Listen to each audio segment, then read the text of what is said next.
and welcome to the American Scouser podcast. Another Monday night, we are back in action, right on time, despite all the comments and the hate we're getting. Right on time, because Bickler isn't here to be late. Mind you, we did talk crap about Bickler last week, saying, where is this guy? Technical difficulties. But we actually forgot with Gally that he was actually in Tampa. And this week, he's in Seattle. So basically, if you live in the U.S., just stay inside because you don't know if Paul is in your city or not. So just to be safe, stay inside. I'm your host, as always, Tim Wichin here in the nasty 90s weather at 7 o'clock at night, Chicago. With us, as always, is Gally. Gally, what's happening?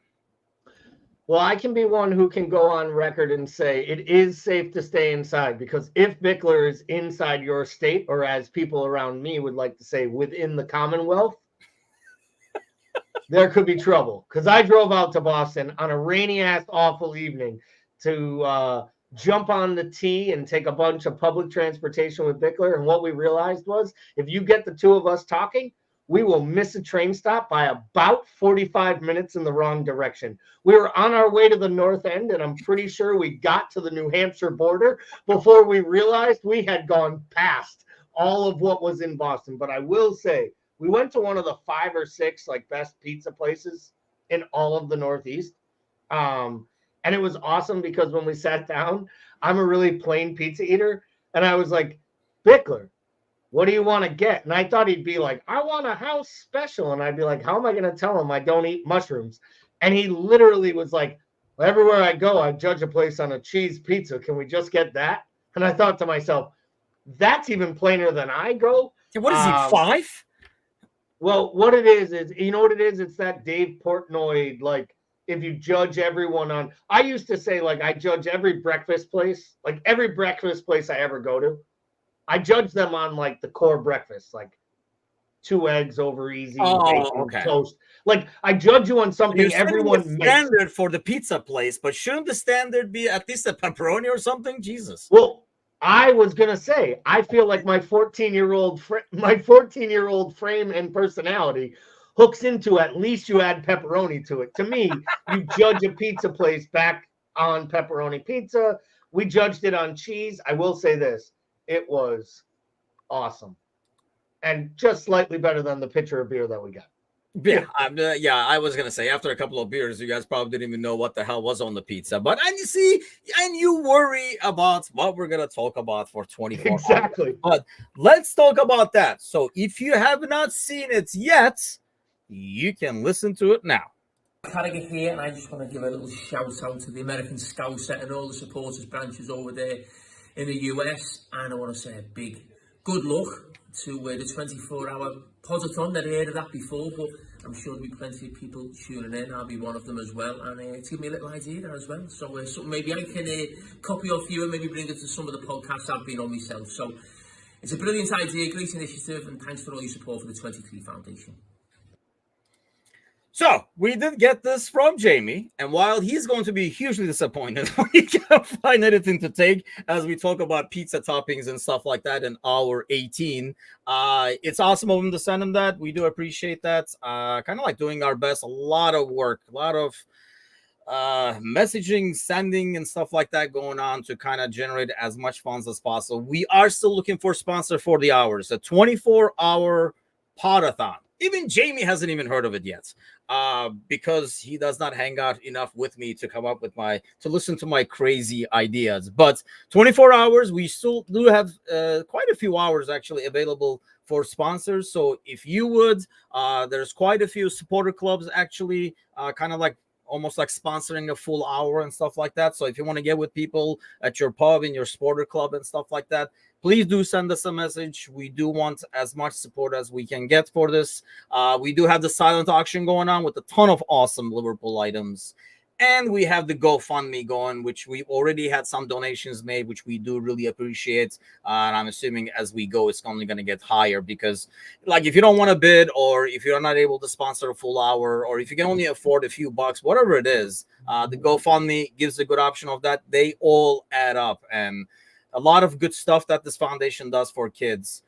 So do what we can to support their causes as they get asked. I've been dealing with Mike from the foundation a lot, Gally, and like talking to him, they get a lot of requests, and I'm sure it's a tough situation for a foundation. You don't want to pick and choose, but you got to have funds to be able to support every single one. So hoping we can chip in to at least support a few of those requests. Yeah, like I always say, no matter what it is that you're funding, whether it's a nonprofit, charitable donations, every programming takes money.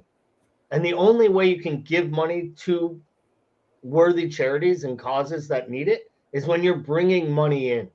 So that's why we're really trying to find a way here where we can raise up some funds. So if you're listening to us right now, whether on our podcast or you're watching on YouTube, we'll share some links later on through the chat here, and hopefully you guys can consider contributing. Check out the video. To be honest, if you can't afford $1 or $5 for this cause, we don't want your money.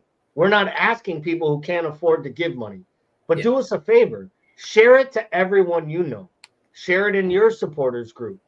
Ask your friends and family that love this club or love great causes to give $1 or $5. Again, we don't want to make it out like we're trying to ask for money from people who are struggling in what is a tough world that we all are living in, economy, markets, all these things. But if you can donate $5, $10, or you can just share this post, or maybe find the business owner of the pub that you love to go watch Liverpool in that makes extra money every Saturday morning, Sunday afternoon that you and your friends show up on, I hope you're as comfortable asking them for a donation as I am asking you. Because ultimately, we do this together. We all talk about this club being a family and being a community. And when we started American Scouser, or I should say when I joined American Scouser after Timuchin started it, I was told this was about creating a community in America for the supporter. And what I believe that's how I lured people in, yes. It's a good move. It's a good move. That, and you tell people things in jest, like, you have a nice way about you of arguing sports and telling someone they're an asshole without telling them they're an asshole. Part of my like, wow, I'm really an asshole. What a good guy by me at 8:30 on a Saturday morning. But I do mean it though.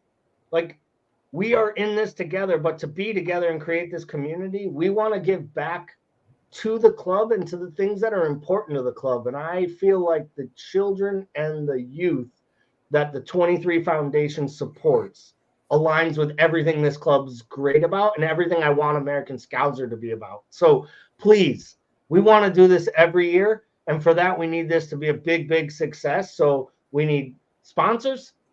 We need a little cash. But more than anything, we need your help to get the word out. And you can do that by sharing and spreading the word. So please, when you see our links and the 550 posts I make between now and Saturday, when I realize I can't talk for 24 hours straight, even though some of you think I can, I genuinely mean it. Please, we need you. We need your help. Yeah, I mean, last time we did this, I mean, I'm originally from Turkey, as probably most people know, and that's why I'm the Turkish one. And, we did it for the earthquake survivors in Turkey and Syria, and it was with the Save the Children and stuff. And I think any cause that benefits children, regardless of where they are in the world, but going back to, being that it's like Jamie's foundation and all the stuff they do in Liverpool. And we're kind of, I would like to see us as an extension of the Liverpool community over there here in the US. So I think it's like a great cause. They do a lot of good stuff. So yeah, the more we can get this out, the better. And I'm pretty confident. And I've been extremely, whenever we do this, I think the last time as well, I said the same thing. But when we do something like this, I know, that's why I am called a lot of names, but what does the Polish prince call me?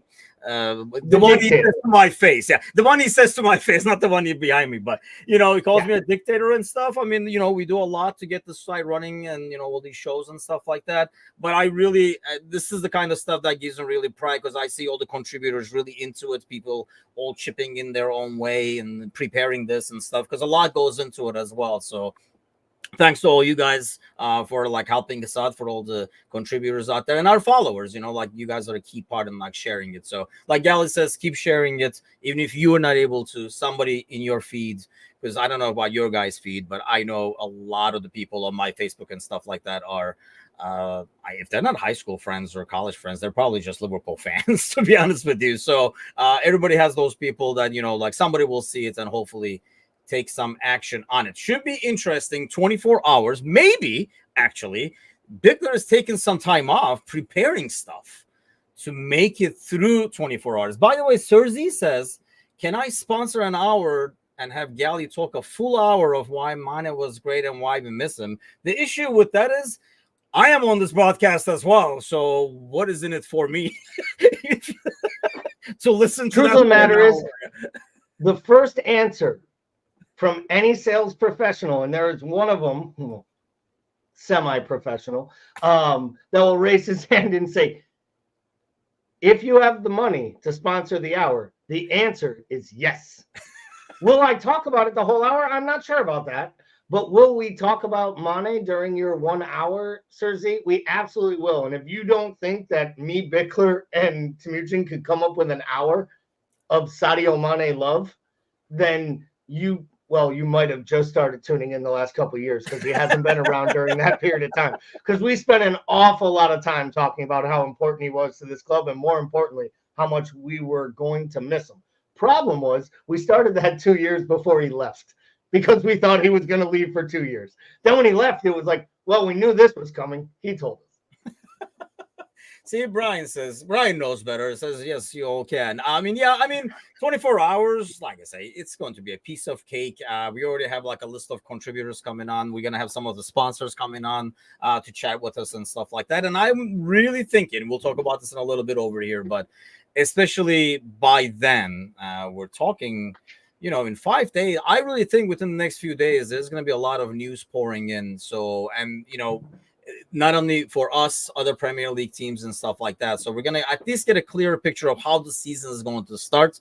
We'll be able to talk a lot about that. We'll talk about pizza toppings, gaming, you name it. There'll be a lot going around, I'm sure. So I've had from some Liverpool topics being sent too. I know Kazi and I were talking about doing the most disappointing 11 of all time kind of a thing. Not the worst, right? Disappointing. Not the worst. So, the most disappointing would be the players we thought were going to have big opportunities and then let us down. Kind of, sort of. Honestly, to be honest with you, we didn't want to say worst and have a negative connotation to it.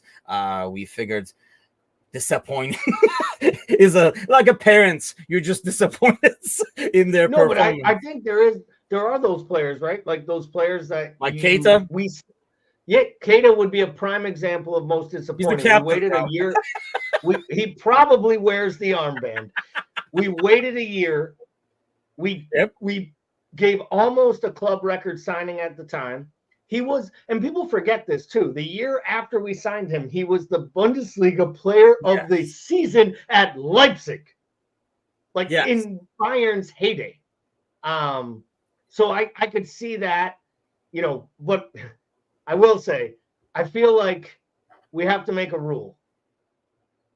Because we only have 24 hours, none of those disappointments can be an existing player on the roster today. Because then you're almost writing them off. Yeah, I think Brian already knows where you're going. That's where I was going. Brian knows where you're going with this, because Kazi is probably going to start Nunez up top, but I know there's like Andy Carroll and stuff like that. We got some other people we can throw. Oh, there's so many. Yeah, and I think, I honestly, that's what makes this recent run really special, right? Aside from like Keita, I can't think of a lot of other names that, might not have been up to par, but I can't think of a lot of names that I would be like, oh, that's extremely disappointed and stuff like that. Mine might be more disappointment. Like, I was disappointed when Emre Can left, because I actually thought he was a midfielder that fit Klopp's system, would be someone who could grow in it. And I think he would have been a better footballer had he stayed longer and kept learning and played his role into that system. Like, there's a guy, I was disappointed when he left because I thought there was more to his game for the club. But he's had a very good career for himself. He's won medals at Juventus. He's won Yep. medals at Dortmund. He got to a Champions League final and was one of their best players the entire run at center back. So he's reinvented himself too. I just use that as like, I could think of so many different players. Like there's so many that we could think of. So yeah, that's why it's an easy hour by itself, if not more. Which means we should probably shut up and stop ruining some of that segment. Save it for the podcast, damn it. So are you like, I know you mentioned, by the way, so that everybody knows over here, that Gally is going to be taking a few days off before this podcast. Yes. He presented it as getting some groundwork done, but I'm assuming, so are you going to arrange a sleep cycle over here? I am going to work a little bit on a sleep cycle, sleep a little less at certain times. And you know, how many hours a night do you normally sleep? What do you average? Well, I only sleep about 4 or 5 hours a night. Average? Yeah, I do. And you should be able to go 36 hours then. Well, but here's the problem. I sleep 4 or 5 hours a night, but I also sometimes fall asleep from about 8:30 to 10, like watching TV. And then I wake up and I get her to bed and then I'm up a little bit. Like I'm one of those people. So I will say this, and you guys, like if you ever meet my parents, just apologize for me in advance. They are saints. So when I was a little dude, and by that I mean a lot, just a little smaller than I am today. When I was a little guy, I didn't sleep much at all, like very, very little, 3+ hours at maximum a night. And I also like sleptwalked. So like there were times where I'd actually like leave the house and walk out of our house sleepwalking, like down the street. Oh shit. Yeah, it was scary stuff. My father found me once like a block or two from our home at like 3 a.m. And they had to like literally like put a padlock. It's still like this at my parents' house. It's up high, like high enough so they could lock me in the house. But the reason all this kind of came out is my parents would stay up all night and like they wouldn't go to bed because they were afraid of what I was doing or what was happening. And my sister's so much older that the doctors told my parents like, hey, you have 2 older daughters that are like 10 and 11 years old. You need to be parents to them. You need to go to work. Like your son will sleep. He'll get better at this. Like, so my parents actually got me a VCR. Like when I was a little dude, no cable. I had a VCR in my bedroom. And my sisters were so pissed. And the rule was I could watch movies as long as I was laying in bed. I couldn't be playing with toys. And my old man would wake up like 2:30 in the morning and he would come in the room and I'd be like this, like watching Mary Poppins on a TV. You're watching like, Mary Poppins? Well, I was 6 years old, dude, or whatever. That's no excuse, bro. I thought you'd be watching, I know, Scooby-Doo or some shit. It might have been, but it was anything I had on a VCR tape. It was basically Disney movies all day. But the point of my story was that this progressed most of my childhood until I was like a teenager. Like I would sleep like 3, 4, 5 hours a night with like high energy, high everything, which is why I ended up the gambler that I was, because I would stay up at night once I got ESPN and I would watch old school World Series of poker videos. So as a kid, all I cared about, and that's back when they didn't show you the cards they had. You had to actually watch the poker, like it was interesting. And I'd like watch these guys like call people out on things. And like I got into the whole like understanding cards and gambling and reading people. And then years later, I go into sales and people are like, how did this happen? And I was like, well, I didn't sleep as a kid. And I spent all my nights watching World Series of Poker and infomercials selling you shit. True story. That's things crazy. You'll find out if you zoom in or log in to our 24-hour podathon. Yeah, see, that's interesting. So 4 to 5 hours, actually, even less than me. Brian says I usually only get 6 at the most. I think I would say I average 6 because I'm a late night gamer going around haunting kids playing FIFA all over the world. So I might get like 5 or something one night, and then on one day I might stock up like 8 hours for the 5s. But so see, it should be a piece of cake. 24 hours, and you were worried in the beginning, but I'm still worried. I want to go on record. I'm still worried, both for my sanity, your sanity, and our viewers' sanity. But if anybody can deal with me, you, and Bickler for 24 hours, it's peoples with big hearts looking for a great cause. So we're 20 minutes in, so we should probably talk about Liverpool. I was going to say, we made 20 minutes literally without talking about all that's happening around Liverpool. Only 23 hours and 40 more minutes to go. Oh, bleep, that's hard to think about. Dude, that is see, don't put it into perspective like that because that is painful. Okay, so let's talk about. So they're back they're back. The big boys are back. So we're all together, one big happy family. So this is why I feel like in the next few days over here, we are going to start seeing some action and like people moving on. Maybe like the resigning we were talking about you guys were talking about, I should say, on Discord earlier about Trent, Mo, Van Dijk. Probably we're gonna get a clear picture on that and stuff. But let's start with this one, I guess, because I actually wanted to go talk a bit about the United game as well. Yeah. Carvalho. The word came out that Carvalho, we got an offer 15 million for him. And then we were like, thanks, but no thanks at the time. I would think every time I see him doing something, and honestly, he got better, I felt, as the preseason went on. I am still seeing it as when he scored the goal, I was like, that's another million right there, was my reaction, mainly because in my head, at least, I cannot find the spot in the squad for him right now where he would even be an immediate backup to a player. I would probably agree with you for the plain fact that we've seen him primarily on the left-hand wing, which could be a spot that we have 3 to 4 players deeper than anywhere else on the pitch. I still think he is a viable option at one of the 10s, especially if Schlott ever played with his 2-10 formation that he's done in the past when he plays with 2 central attackers. But it looks to me like when all the talent comes back, we're going to be playing a 4-2-3-1. And that's basically Szoboszlai and Harvey fighting for that 10 role, in my opinion. And maybe even what no one wants to hear, like a Gakpo or a Jota playing off of Nunez as the main striker at times. So for me, I question where his long-term solution fits here. I think 15 million was a low offer. I know people thought that, like, he hasn't done this before. He's not that good. Like, he has. There are championship players, championship strikers who haven't scored 15 goals in a top flight league getting $20 million moves to Premier League clubs. The money is different. So 15 million from a Premier League promoted club that just got a $100 million transfer kitty, I think is a little bit of a, you don't really want this guy and we'll come take him from you on the cheap. Yeah. If they actually thought that was going to get the deal done, they're just morons. Now, to the people who say 15 was an opening bid, maybe we can get 22.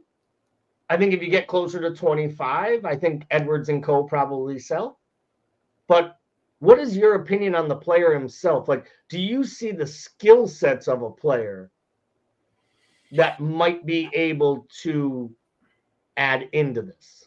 See, as a team who's making the purchase, I guess my concern would be for every season that you mentioned for his numbers, there's another season where it's a huge flop and a disaster, or there's another era where he went and he wasn't successful, right? I mean, I'm not even counting his Liverpool time. This is more like when he went to Germany and stuff like that. So if you're Southampton and if you're putting 25 million, like Brian Shelton is saying in the comments, I think that makes it a very risky ordeal, because which one are we going to get? You better be sure that his skill set fits exactly what you want, because I think what you don't get from him is, one, adaptability, because like we saw what happened before. And I think I am not still sold on the attitude. No, I just am not. there. And I don't know because of his past, but we talked about it in the first game when we watched him. Like, I am just not sold of a guy that's a team player. It might be unfair. You watch him doing this, like they're going around Philadelphia and stuff like that. Looks like, he's good with the rest of the squad and stuff like that. But I feel like on the pitch, he's a dude that when something goes wrong, he will turn on you. I mean, we all play with people like this, right? They're great when things are going good, but they're a negative. They will make you down a man when things are already not going good. And I get that sense from him, number one. Number two, I just don't think he's very adaptable. He thinks of himself as something, and he keeps freaking saying it. I wish he would just shut up and say, Correct. I'll do whatever it takes to be on the squad. They need me here, I'm gonna go there. Because that is your status right now. You're not Mo, where you're gonna be like, I like playing on the right. I think I'm better on the right. Whatever. I'll take that from Mo. But when a guy like Gomez plays right back, left back, whatever, to earn minutes, and that's, to me, is a leader and a team player, and you're over there still saying, like, I'd rather do this, I think I'm better at this, and stuff like that, just shut up and do what's asked, and then maybe you will get your opportunity. So those things are, I guess, kind of like worry me. And if my club was looking into buying him, I'd be like, I don't know, man, I would not go 25. I get it. All I come back to is we paid close to 10 million for him at the time we got him, and people thought it was an absolute steal. And for those who say, like, but he hasn't done it in a top club or in a top league, there are some people who believe that it's just as hard to score goals in the championship against those defenders with those rules over 48 games playing every 3 days as it is to score anywhere. And his actual scoring record in the championship on the full year at Fulham and the half year at Hull was off the charts. And we all forget what a great young player he was in Fulham's 1 year up when he played off of Mitrovic. And he looked like a player who should be in the 10. That being said, I think he's a number 10. I also think young people should shut their bleeping mouth and ask when they should speak.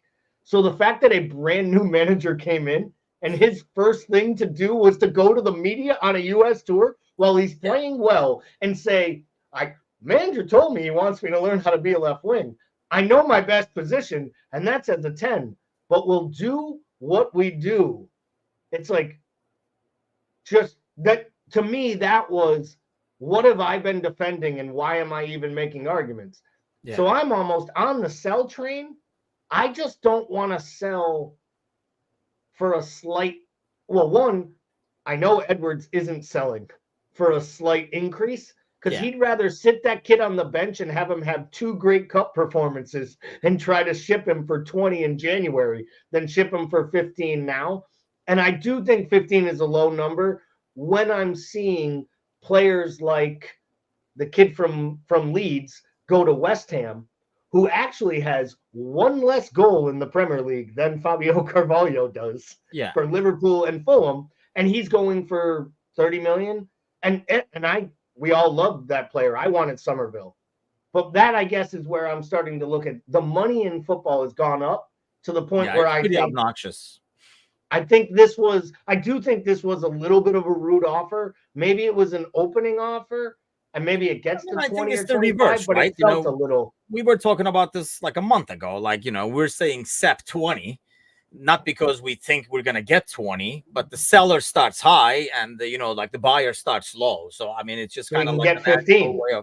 So I think, if they're saying 15, I think it would happen for 18 to 20 if we want to sell and they really want to buy. They're not going to come in and be like, we'll give you guys 25 for him, because we'd be like, sold.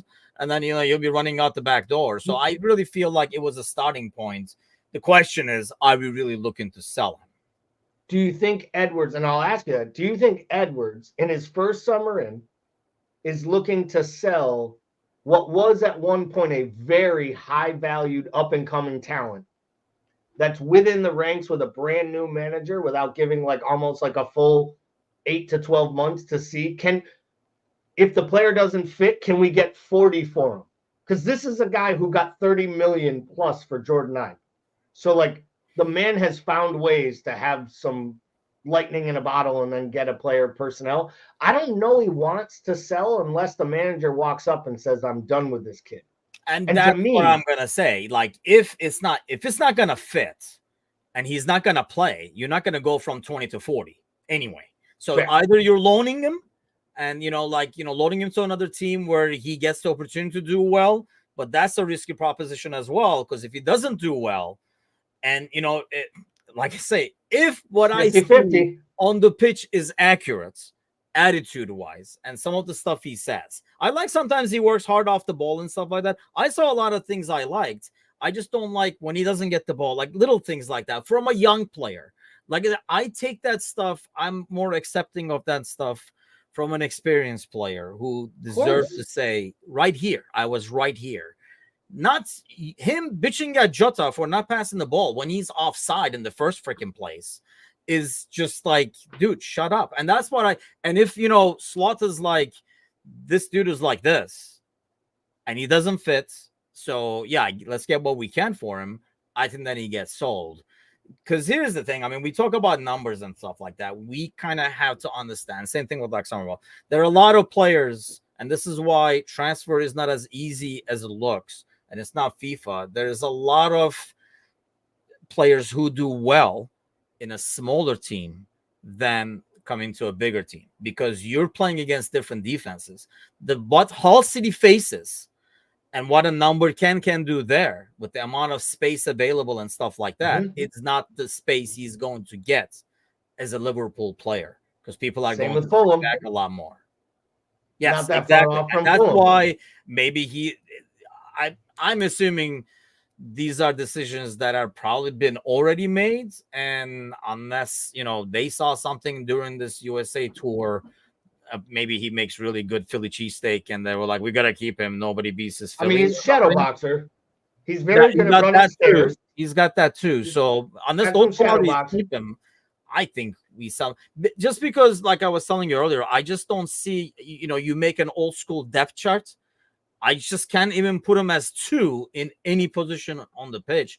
And does he want to be there? He's not the kind of guy who's going to be like, I'll wait for my opportunity. He's going to talk here. He's going to talk there. He's going to be, and that's the problem for me, I guess. I don't disagree with that. And that was one of my big concerns. Like, I think someone in Discord, maybe when we were talking the transfer conversation about the price, was like, if this is a fully fit, functioning, healthy squad, I don't think this kid even gets a jersey on match day. And that made me think like, oh, if this dude's playing in the under 23s, look out, media, because you getting quotes every day. You're running down the sideline with a microphone. Yeah. Like literally, to be honest, like just running behind him. We got 24 hours of time to fill. Say something stupid. Like, because I do think he has that in him. And maybe you're right. Maybe he's got to go. Maybe the price tag will make sense. The one thing I will say, I think Kazi might have mentioned on your Friday show, is that they invested an awful lot of time in him during this American tour and the coaching.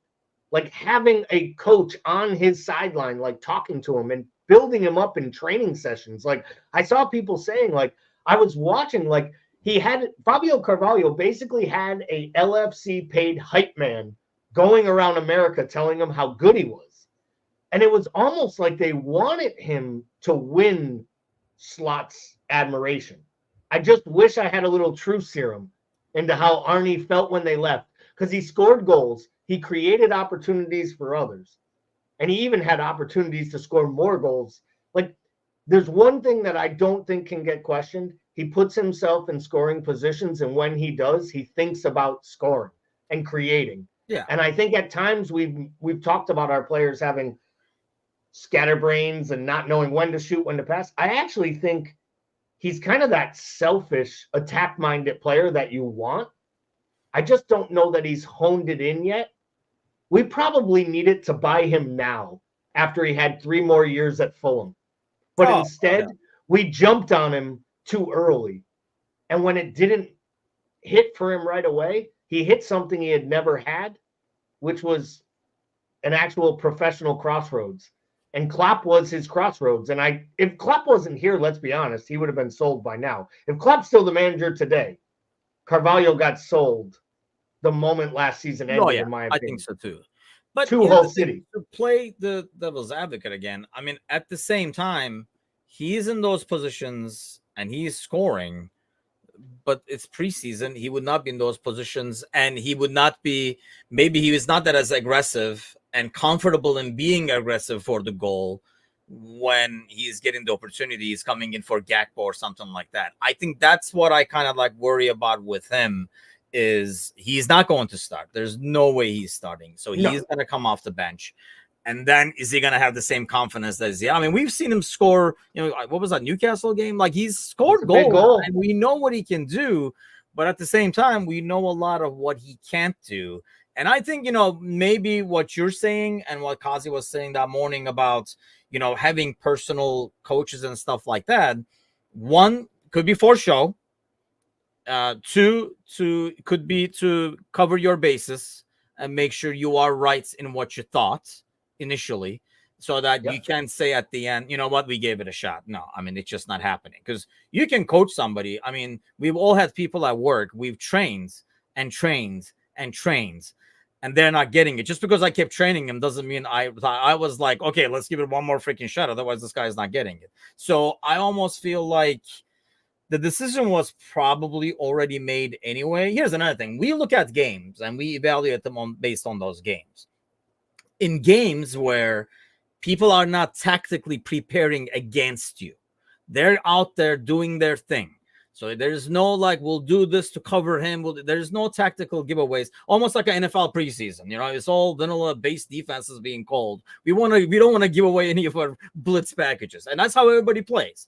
So you might be doing well over there, but when you play against another team that's actually preparing against you, you may not. I just don't have the confidence with him. So Brian makes a good point. I would take like 20 and a sell-on clause of like 20% or 15% or something like that, and be like, good luck to you, kids. I mean, like I say, he's a good player. I like some of the stuff he does, but you're never going to put him ahead of Harvey. You're not going to put him ahead of Szoboszlai. I just can't put him anywhere but third or fourth in any depth chart. If Fulham had come in and said, we'll give you 30, 35 million for him, right? Like if they had made the Smith Rowe offer to us, 35 million, one, I would have bit my hand off. Oh yeah. Ran him to the, but I also might have thought to myself, like, why is the club who had him since he was an 8-year-old fighting to buy him back at 2.5 times the price? 3.5 times. Like they know they have a talent. I might have thought to myself, the fact that a club that needs talent and needs attacking players wasn't really trying to come in and get him, other than maybe a loan, that set some red flags up for me that made me think, like, yeah, that makes sense. That's a good point. Maybe these issues are actually the person and not the player. And when you know that the person is the problem, which is basically like what Klopp realized about Sacco when they were in America, right? At one point, he was his guy. He talked about making him club captain. He was captain of PSG at 19 years old. He's my leader in defense. And then he brought him to America and was like, you're a fucking train wreck. Yeah. Go home. And you're never coming back. And we all know we got worse when we sent him to Crystal Palace on loan. He was still one of our best defenders at the time. Yeah, but that was more about, establishing, making the club worse. Yeah. And I think maybe that's the moment Slot has at the end of this, where he says, hey, yeah, we can sell that kid. It's got a lot of time. And, I mean, maybe they're not bullshitting, and it was all about, giving Slot time to take a look at all the players and not go off of existing scouting reports and stuff like that. And it'll be interesting to see. My guess is, and like I said, that's only because I can't find a spot for him. Maybe are you selling a couple of people above him so he moves up in that rank because of it? I don't think so. I really think, I mean, you see it on the pitch. I just don't know. I look at the kid and you see the skill, but then you also see the attitude, and then you read about the attitude. And these are not like made up things that like sources say and stuff. He's saying this stuff himself. Either he has he's not mature enough to give the political answer, and of course we do this to players, right? The guy gives an honest answer, so we're like, what a douche. And then if the guy gives if the guy just said, I'll do what I need to do, and then we'd be like, we ask him to say something until they say something we don't like. Yeah. Like, please, you got to answer the questions. Oh wait, I don't like what you said. Well, fuck yourself. Tell me exactly. Nothing. So that's probably not fair on him either. But man, you got to be smarter than that. I really do think 15 was a starting point, and I think if that's a starting point, you're definitely going to be able to move him. But going back to what you're saying, if Edwards does not like what he's going to get, he's probably just going to loan him out and roll the dice, because that's when you're rolling the dice. I think you're like, hey, if we can get 15 now, even if you loan him out somewhere, he does not have a great season. We still probably get 12, 15 next season. If he goes somewhere and does really well, that does become 30, 40 next summer. I think they loan him. In my opinion, I think they actually end up loaning him to a Premier League side with a buy clause built into it, so that if he's good, like he was at Hull City, and let's not kid ourselves, he was great. They were two results away from making the playoffs, and all of that was basically predicated on Tyler Morton being the best player at the club, stupid, and Carvalho being the best signing they could have ever had the second half. So, like, I could see him going to a lower Premier League club with like a guaranteed option to buy. Like, but here's the thing, like, if I'm Crystal Palace, I probably want a talent like that. If I'm like, there are a lot of clubs who would like to have that talent in the ranks. The problem is there aren't a lot of people knocking down the door, which makes you probably think there was more to the story from RB Leipzig saying this loan wasn't a failure of our club, but the player fitting at our club. And he's a young kid. I mean, it might be a lot more difficult for him to go to a foreign country and do that as opposed to staying in the championship and stuff like that. So I can kind of see that too. It does take no more than a season sometimes for these young kids to adjust to. I know we say it's basic, everything is catered to them and stuff like that, but man, like everything is different. If you ever move to a different country from scratch, I have. It is an adjustment. It's an adjustment. Tell me, come from Istanbul to Chicago, see the goddamn cold after living in a Mediterranean climate all your life. It's a shock to the system, people. And playing in that afterwards is a double shock in the system. Heck, going from Istanbul to London and playing in England was a shock to the system. I was like, is the pitch ever going to be dry, or are we going to play in rain every goddamn time we play out there? And it was every goddamn time we played out there. So, because, like, it'd be like, it rains. And I hate it as a sweeper because the ball bounces and speeds up like tenfold. So I hate it as a sweeper when playing in rain. And then when you go to London and you're like, all right, my life is hell. It's going to be wet every day. So let's go back to the game. Two players I want to mainly talk about who made their first appearances. Let's start with the good one, probably. Gravenberg, because I really liked what I saw from Gravenberg. And I was kind of like the name in the pre-match that I said, like, I want to see, because this could be his role, and he could make this his role. He could be the number 6 signing that Slot is waiting on. James says, sweeper, how old are you? How dare you, sir? How dare you? I was going to mention, do we have to define the sweeper role? Because he might have thought you were a keeper. If there was a young person here, they'd be like, is he the sweeper keeper? Back in the day, it was called like libero, actually. That's because sweeper is obviously a language thing over here. I went around, it sounds a lot cooler when you go around saying I'm the libero. But anyway, more about my old history. But Gravenberg, what did you make of his game? I actually thought he was really good. Now, I do feel like there were some times where he was a little untidy in possession, and once again, he kind of carried the ball a little too long. Not Jones like. He wasn't trying to take it. He wasn't trying to take it back to Liverpool with him from South Carolina, like Jones did at times on some. Yeah, he took that possession, we keep the ball thing a little personally. Like, he took the ball, right? He took we and turned it into me. I keep the ball thing. Like he went me on it. Release the goddamn ball. Yeah, go ahead. Which is brutal for people like me and you who have defended his role and what his importance could be. And then we got to go into Discord and see like, and that's why Jones just isn't good enough. And I'm like, God damn it, Sparky. In this minute, you're not wrong. No, there's a lot there. Was the best libero ever, by the way, but that's because he never watched me play. Go ahead. Fact. No, I just think Gravenberg showed some really good signs. I think there is a role. I still want to see what this 4-2-3-1 looks like when Slot has all of his best 11, because I want to see like how he wants the deep 6 to play compared to the other 6 that's more like the 6.5, 7 that slightly goes into the 8 positions when you're attacking, but knows to still defend. Because I'm with you. When I see this formation, I think the deepest midfielder is going to be Mac, because he's the most talented midfielder at the club. And I just question whether Gravenberch at times will get lost in playing with McAllister in that deep pivot and who goes forward and who does what.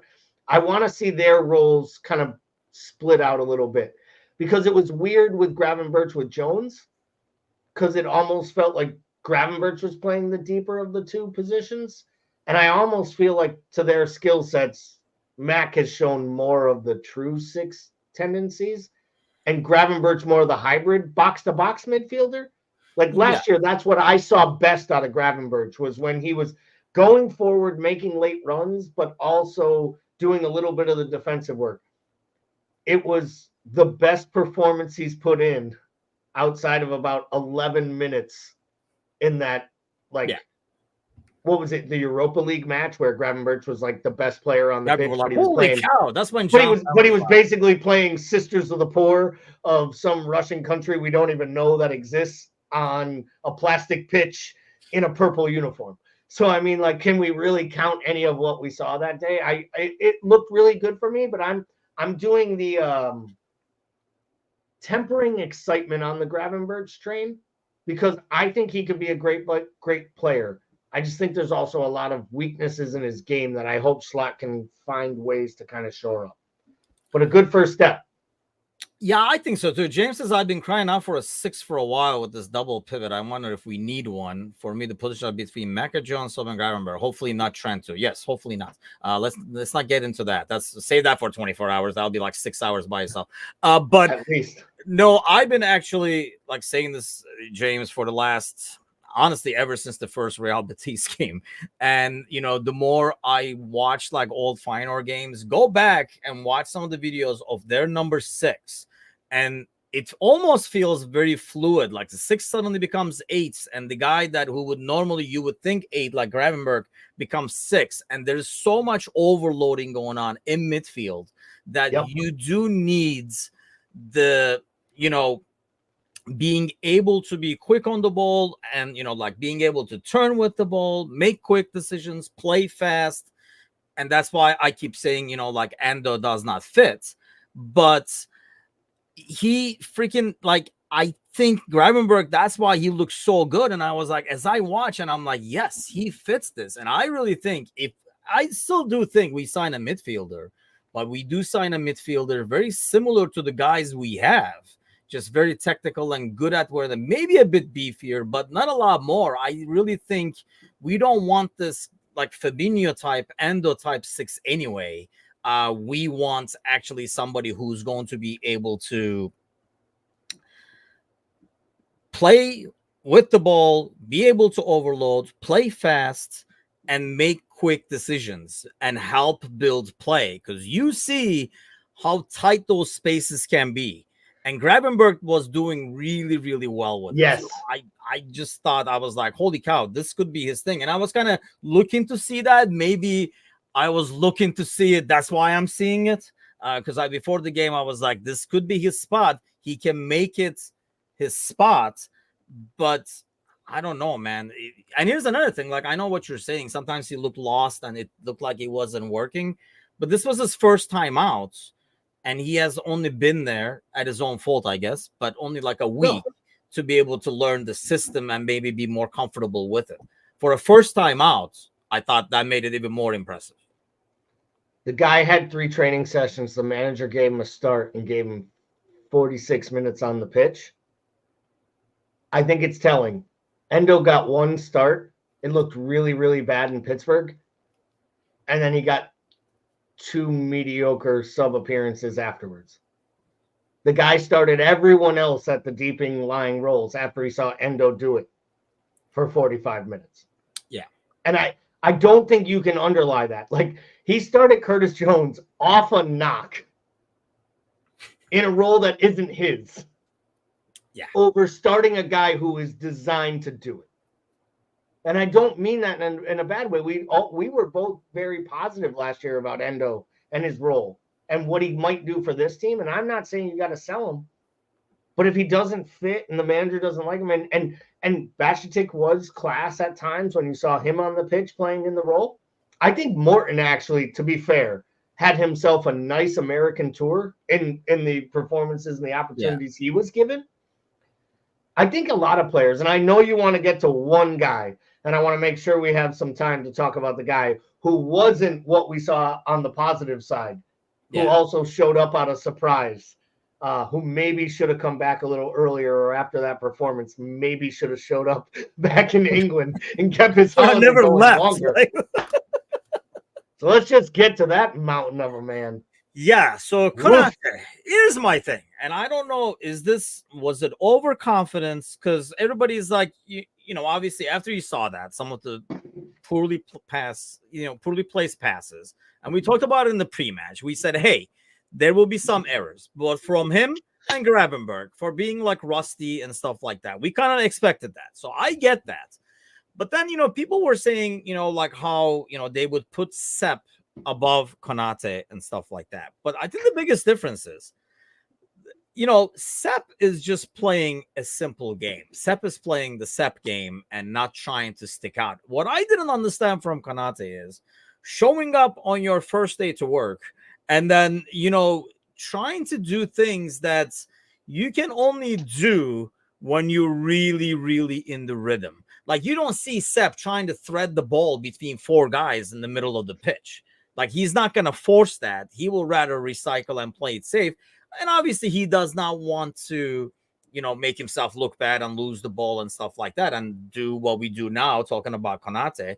I took that person as Konate is too overconfident in his place in the pecking order where he was taking those chances, or he's overconfident, which is not a bad thing. But the things he was trying to do, it's like, why? Why are you even trying that there? So I guess where I'd counter that to, right? And I'm not disagreeing with you. What I'd ask is it overconfidence or is it a little bit of self-doubt that he lost his place to an 18-year-old kid to end last season, right? He has a new manager, and arguably the kid has been one of the class acts of the 3 matches played. I mean, I don't know that Kwanzaa put a step in wrong. Yeah. In any of the 3 preseason matches or preseason friendlies we saw. So I wonder if in some ways it wasn't a guy fighting his way back in, getting in, and then actually saying to himself, like, I need to do something here.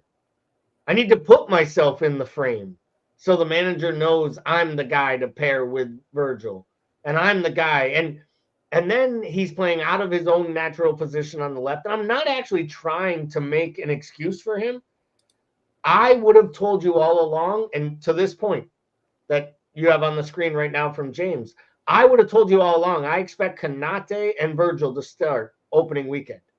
I expect none of that if there is not a setback or an injury to Kwanzaa. At this point, Kwanzaa is the best right-sided center back we have at the club, and Virgil is the club captain and the best. And I think we kind of saw that, right? In the pre-match, Brian Shelton was talking about, like, when we were talking about, like, what we're looking forward to seeing in the game and stuff. Brian said, seeing, Kwanzaa on the left-hand side, because in the normal depth chart of things, if there's 2 center backs on the pitch, Van Dijk is coming into the game. Van Dijk goes to where he goes, looks at the guy who was there and says, get back over there. This is my side. And when Konate played, I guess we all assumed, but now that are we finding out that Kwanzaa is like, hey, this is my spot, man. I guess you're going over there if you're playing too, because I am the starting right center back.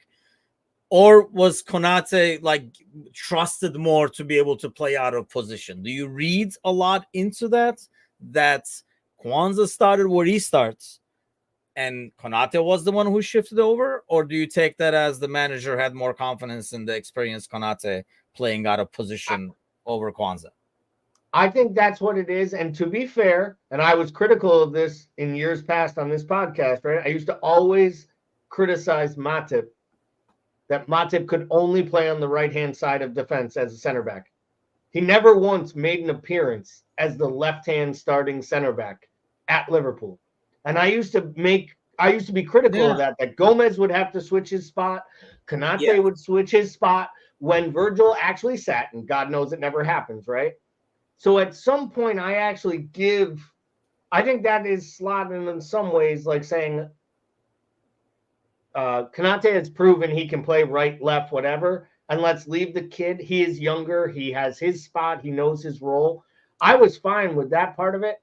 But I do believe, like, just you watch it with your eye. To me, it's not even a question at this point. And maybe it's confidence in form as well. Because Kazi always makes this comment. We lost the Champions League final 1-0 because Thibaut Courtois was off his rocker, right, as a keeper. We also kept that game 1-0 for Vinny Jr. to score that goal because Konate was the best player on the pitch, and it was by a mile. It wasn't even close. And at that moment, I remember Bickler coming to our Discord and being like, this is the future of the defense. We build around him, not Virgil. And this is after a loss in a Champions League final. Now, we have regressed since then. A lot. Can he get back? Oh, not a lot. Immensely, right? Like, can he get back to that point? Maybe. Maybe have a good year. So and why for a lot of money. Why do you think he regressed? You want me to give you your answer? You want it? Damn it! Want I made it too. I gave it away, man. I gave it away. You knew what you wanted. He regressed because Klopp decided to change all the tactics and require the fullback to tuck in instead of using his pace to protect the fullback to go forward and show his man-mountain skills. And instead, he was asked to basically defend 3 positions, and they got rid of 2 of them. They got rid of the captain, who was the linchpin on the right-hand side defending the right-back area when the right-back went forward. And they didn't let the guy who stepped forward into the space and just destroyed everyone and play that's alongside the most he talented suddenly center had back. to cover the entire right-hand side. You're welcome. He was on the wing, like playing like almost like a right back because the right back was not there. I just think Brian Shelton is talking about him staying fit, and I understand that his fitness definitely has been an issue. It's hard to gain form when you can't play, continuously. I get that. But when you do play, when you have to take care of like 3 players, and I think, Hando's loss is a big one there because I think that would have definitely covered it. I mean, Szoboszlai, even when he has the work rates, he does not have the defensive capability of Henderson. Has a lot more attacking capability, but that's a different story. But, and I think, like Trent's new role and what we're trying to do, basically you are blocking in Konate. He can't push up. I mean, even like we got even less out of Matip when we did that. Well, and to be fair, though, to all the people who rip on Konate's fitness, Matip didn't stay fit, didn't stay healthy. Gomez struggled, staying fit, staying healthy. So it's not like Konate has been different from those other players. Is it fair to say when those guys came back, we didn't always say, it's going to take a month for Matip to get back. Fair. He was 100%. back and he was playing. We were like, let's see if he's going to be here next week. But we never said he's going to need 3-4 games to be the old Matip again. Whereas with Konate, we're always like, it's going to take some time. Oh, I think that's fair, but I think that's just the player. I think I think when they describe the player, you hear them talk about him, right, as like the big teddy bear and the kid who plays video games. And like, do you know that Konate is like a world-class Pokemon Go guy? He was like a huge anime guy and stuff. Yeah, he was in New York City on his vacation doing Pokemon Go with teenage kids in New York City. And you guys make fun of me for fuck's sakes. No, that's a fair point. But I guess where I'm coming from is I don't know that he isn't a little bit insecure. Like a little bit like he was a French kid who went to Germany, played in the youth academy. He came to Liverpool, had a big money move. He was so excited. Everyone talks about how much they love him there, but how he was like aloof, and they don't even they describe him almost like an underdeveloped adult when they talk about him. It's like Divock Origi playing center back.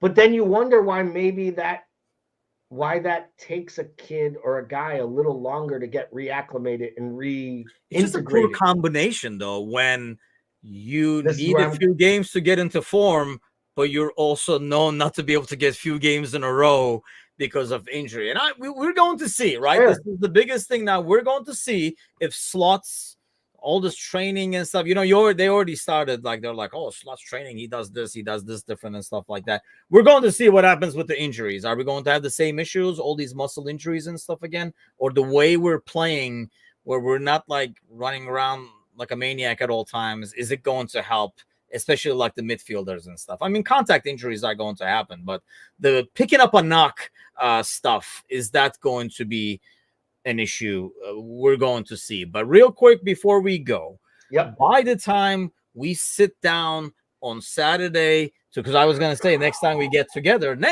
together is going to be Saturday.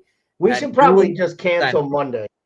We should just probably cancel Monday, because after 24 hours together, I'm not sure any of our listeners actually need to hear the three of us together again. We should let the people who make the highest contributions for the entire 24 hours have our 1 hour on Monday. Like, if you bid $500 total, you and your group, you and your collective OLSC, we will give you the Monday Night Podcast. We will. Mainly you can freaking have it. You'll be out of shape. Dude, you'll be able to like take a quick nap and then come right back on Monday night. But when we be back, it will be noon Saturday, sitting down for the next our 24-hour podathon. Will we be talking about a new player? Yes. That we signed. It's official. There will be one new player before Saturday, and there will be 2 departures. That's my 2 departures, 1 in, huh? 1 in, 2 out. Just to beat you, I'm gonna do 3 departures, 1 in. All right. But it's gonna be alone and stuff. Let's not get too excited.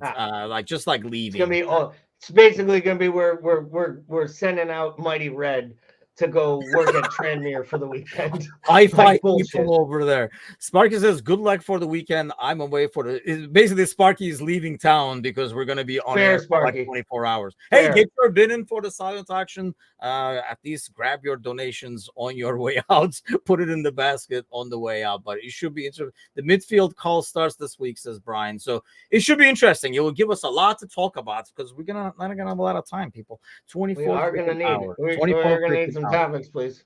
Join, ask comments, questions. Yeah, bring coffee, bring all kinds of stuff. I don't know. It's not going to be a healthy environment, that's for sure. But it should be fun. We should have a lot of laughs, and hopefully, most importantly, we should be able to raise a lot of funds for the foundation. But that'll be it for us this week.